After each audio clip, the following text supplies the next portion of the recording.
One of the games that college football fans look forward to every year is when Alabama and Auburn tackle in the Iron Bowl. But we have some history of the Iron Bowl going all the way back to the very first Iron Bowl. Timothy P. Brown of footballarchaeology.com joins us to tell us about this thrilling game and how it all started.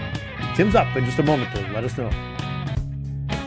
This is the Pigskin Daily History Dispatch, a podcast that covers the anniversaries of American football events throughout history. Your host, Darren Hayes, is podcasting from America's North Shore to bring you the memories of the gridiron, one day at a time.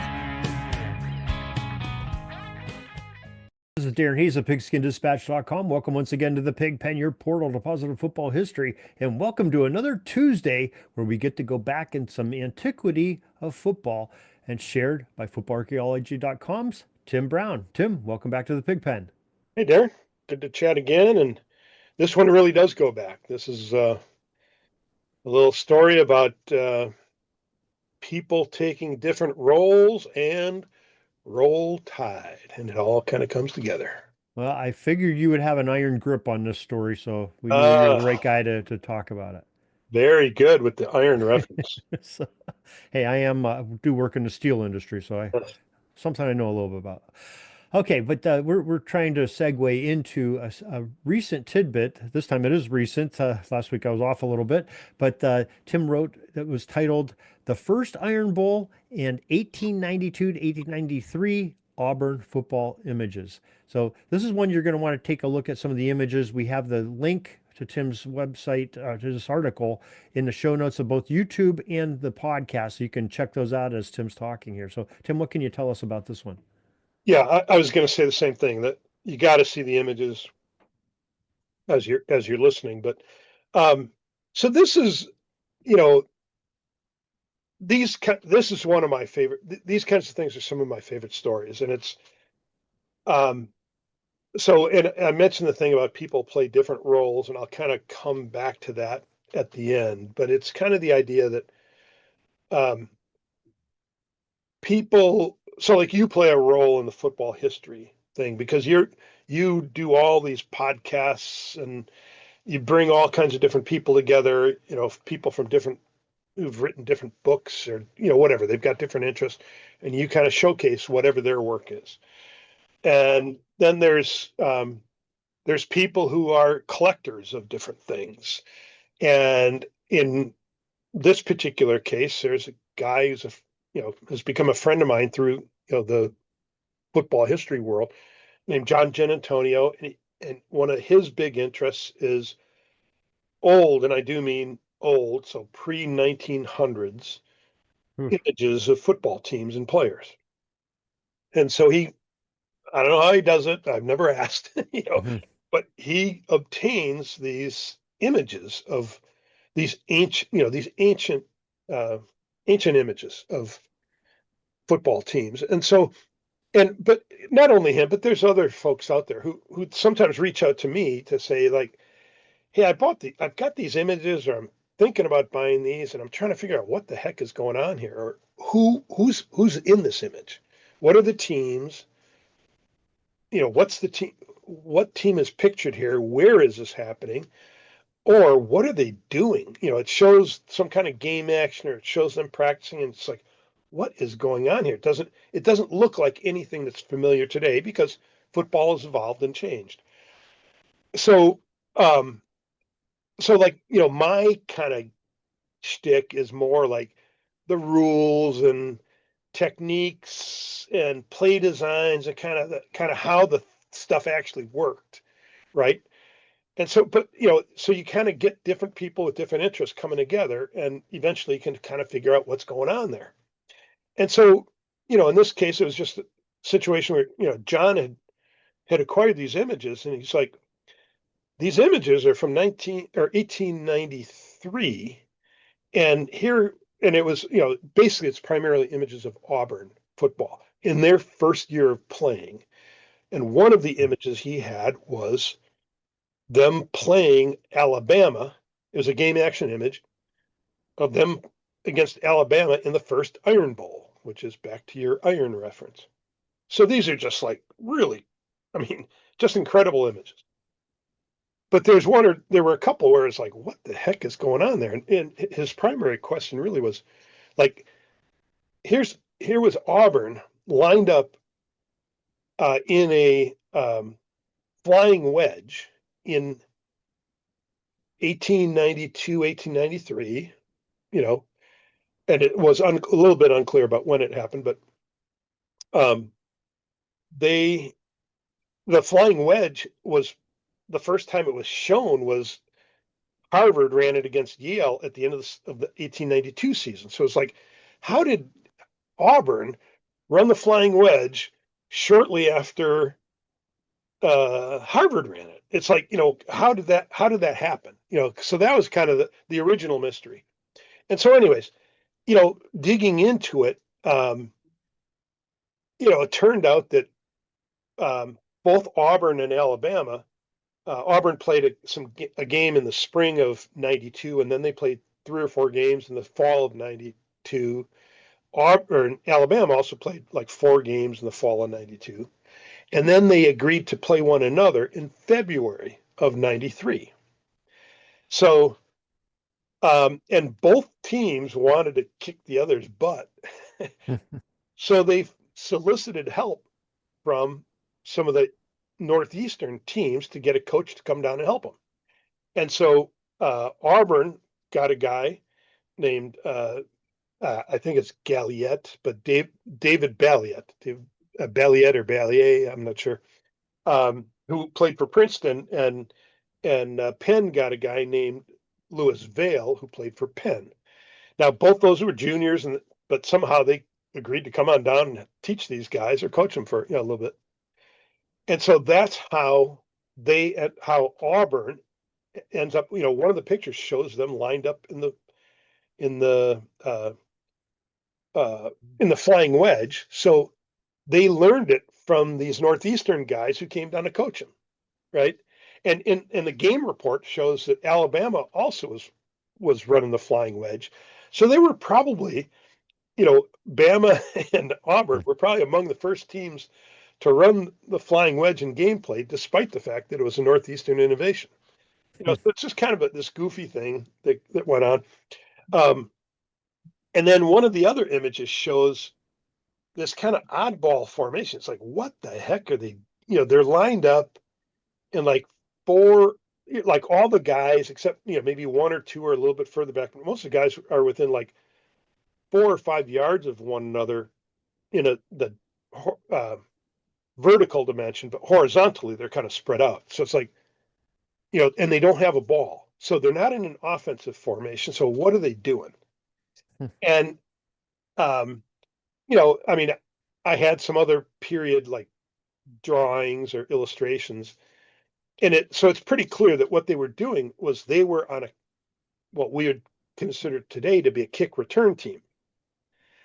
But back then, most teams that kicked off dribble kicked, meaning it's kind of like if you watch a soccer match today, they kick the ball a tiny little bit and then they pass it to a teammate. Well, they did the same thing then. A football kickoff, typically they didn't kick it deep or anything to the receiving team. They kicked it maybe 1 yard, picked it up and gave it to a friend. And in fact, the flying wedge is exactly that. They kicked it a foot or so, picked it up and handed it to one guy who was being led by these 2 like strings of teammates who then formed a wedge and ran in front of them. So then if you're the return team, what do you do in response to that? What do you do if even forget about the flying wedge? What do you do? How do you line up when most of the time what you're facing is somebody who's going to dribble kick it, pick it up and run with it?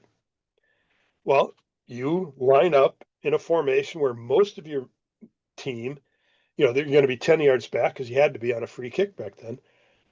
But most of your team is going to be up there to defend the kickoff, not to receive it, right? And again, you kind of have to look at this picture online, but that's what's going on. They're defending the dribble kick, not receiving a deep kick like we know today.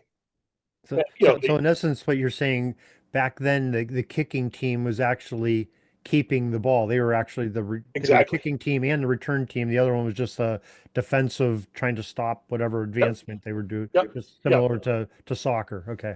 Thank you for simplifying what I Yeah. said. You Okay. know, but yeah, exactly. That's exactly the point. Okay. Yeah. And Interesting. so, I mean, it totally turns the logic. And so, because of the different logic, then you go, well, this formation makes sense to me now, right? Um, Yeah. and so, anyways, I mean, so it's I think if you're into this that kind of thing, definitely check out the picture because it's just it's a great picture. Um, so then, just one other little thing that that's in that story that I think is fun is there's another picture where it's like a team picture taken. It's a pose picture on the steps of a campus building, and one of the guys holds what kind of looks like kind of a coffee cup or something, And I remember looking at the picture when I first saw it and going, "The hell's that little thing in his hand?"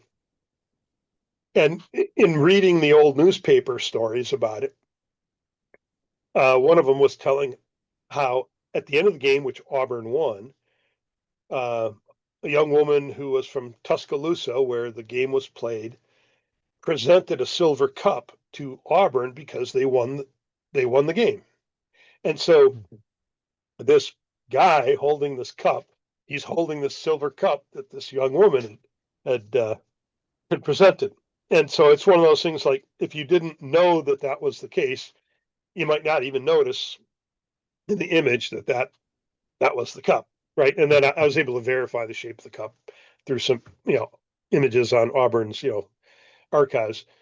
Uh, so anyway, I just think it's fun, and so my kind of the different roles thing that I kind of started with. So it's just kind of for me, different people play different roles, and so there are. I've used John Gianantonio's images for multiple posts, and sometimes those images show how the game was played. Back then, even the newspapers rarely showed photographs, and back then they probably didn't show any photographs. It was all line drawings because they Hmm. just didn't have the technology to do it.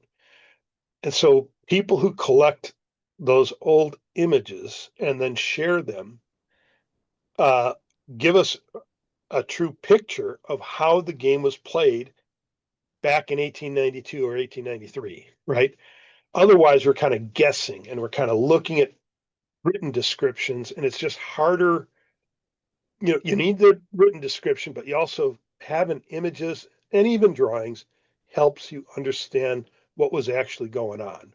And so he plays a role in this thing in understanding the game. I play a role, or people like me play a role because, again, I'm focused on the rules and tactics um, and then there's everybody who's got a role in spreading the word on how this thing happened and how it was played in the past. And so, you know, I don't know. I just think it's kind of an interesting thing. And so, thank you to John and to everybody else who collects that old stuff and helps document the game and kind of and then allows me to have access to some of it to kind of figure out what was going on or Yeah. how it Yeah. actually Yeah, happened. thank you for connecting the dots of these So pictures, because otherwise they're probably John even probably didn't realize maybe the kickoff was going, maybe he did, but just there's a bunch of guys in a weird formation, like you said, yeah, knew you really put some explanation behind it, and now we are enlightened by it as well. So we thank you for that. And you do this quite often, though, Tim. You take some things that may look very strange, or as far as football, modern football, they're alien to the game, yeah. but they're the roots of the game, and they tell the story of how it came about. And you do this a great way on your site. Maybe you could share with folks where they can find you at. Yeah, just go to footballarchaeology.com, subscribe, and every time I publish a story, you'll get an email with the story or bookmark it or whatever. Just try to find it, and there's it's out there. So have at it. All right, some fascinating football ideology that happened over 130 years ago, I guess. And we appreciate you sharing that. And Mr. Dan, or Mr. John, I'm sorry, I mispronounced his name, and for sharing that with you, so we could all see that and learn a little something about the game. So thank you very much. I'd love to talk to you again next Tuesday. I look forward to it. That's all the football history we have today, folks. Join us back tomorrow for more of your football history.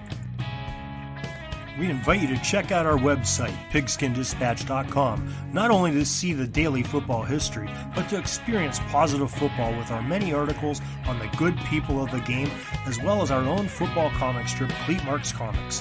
Pigskindispatch.com is also on social media outlets, Facebook, Twitter, Instagram, and don't forget the Pigskin Dispatch YouTube channel to get all of your positive football news and history. Special thanks to the talents of Mike and Gene Monroe, as well as Jason Neff for letting us use their music during our podcast. This podcast is part of the Sports History Network, your headquarters for the yesteryear of your favorite sport.